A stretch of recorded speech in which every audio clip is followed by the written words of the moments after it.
Let's go.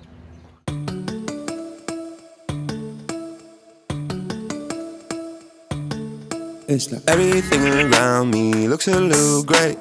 Ever since you found out, worry about my brain. I just need a time. People are familiar with the novelty of New Bike Day. New Bike Day is a very special day. It means that your drivetrain is crisp and fresh. It means your brakes are immediately reactive. Everything feels new and nice. There's a lot of really nice bikes out there. But right here beneath me is the best bike that I've ever ridden. It is the Cannondale SuperSix EVO 4 Lab71. Now this isn't New Bike Day. I wanted to give it the benefit of a week because then you get to break in a few things. You get to see how it feels over the course of that period of time. I'm doing a little bit of making up for lost time. That is to say, the month of February was a bit of a wash. There was a 3-week period that I didn't ride my bike for more than 1 hour. I was injured. I'm on the comeback. We're here in beautiful California. I'm literally surrounded by fresh citrus. There's wine groves everywhere, and I'm making up for lost time. So in particular, this week alone, I've done 2 5-hour rides. I've done 2 centuries. I've done a 4-hour ride. I did a super fast group ride all aboard this bike, and I can say without question, this bike is absolutely magnificent. Often it will take you the better part of a week to be like, figuring out the handlebars, figuring out your seat height, just something doesn't feel right. There's some niggle, there's something that just doesn't feel right. This bike has felt like your favorite pair of slippers from the first time that I got on it. Now, admittedly, my previous favorite bike was the Cannondale SuperSix EVO 3, a bike that has been out since I want to say 2019.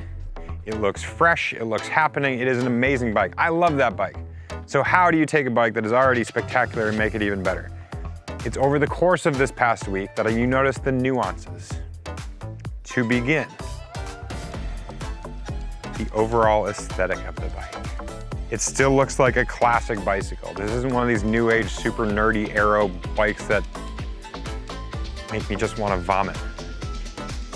This bike has incredibly integrated aero tubing and benefits that make it even faster than a lot of aero bikes, but it still looks like a very classic bike.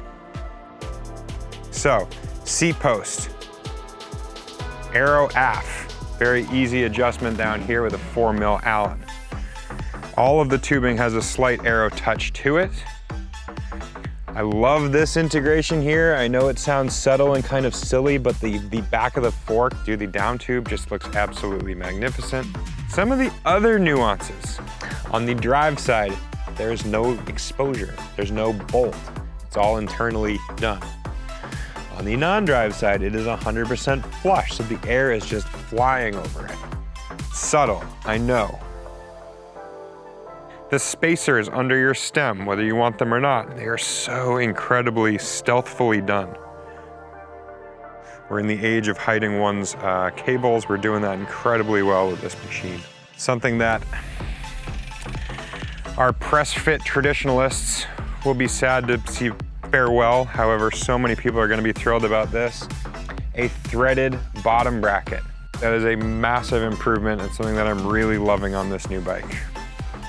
It's these little subtleties, in addition to the aesthetic of the bike. Like I said, this is a Lab71 build. What does that mean? Cannondale has taken their absolutely best bikes and made them a little bit better. So, super cool graphics. Wow! I said wow because that is the name of this color scheme. This is the WOW color scheme. It is even a little bit lighter than the High Mod 1. Let's talk about the build itself. I am psyched with the Zip 454s. First time riding these wheels, I feel like they're absolute weapons. It's like riding a great white shark down the road. It's like riding a sports car down the road. Just the sound of it is amazing. They feel good, they look good. You just like can't help but feel awesome riding these wheels. So Zip, thank you for that.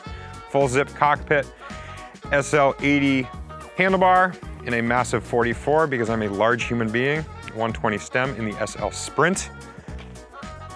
Let's talk drivetrain. I've got a 5239 front paired with a 1036 rear. What do I like about that? Well, first, everything. But secondly, it's plenty of gear when I go 1052. You start spinning out somewhere around 55 miles an hour. But then I can still go up a freaking wall. I love having that 36 in the back. You just feel like You can bid farewell to SFR workouts for the rest of your life. Although they're also important, so then you're just shifting to a harder gear. Another cool trick, to my dear friends at Moose Packs, apologies for being dirty, I showed them this color scheme of this bike. My friends at Moose Packs made this super trick saddlebag with perfect matching colors. Thank you, moosepacks.com. I don't know. 1 week in, I'm freaking loving this bike. You will continue to see me on this bike all spring, all summer, with the addition of other bikes naturally thrown in. But if I'm on the road, I'm gonna be riding this smashing machine.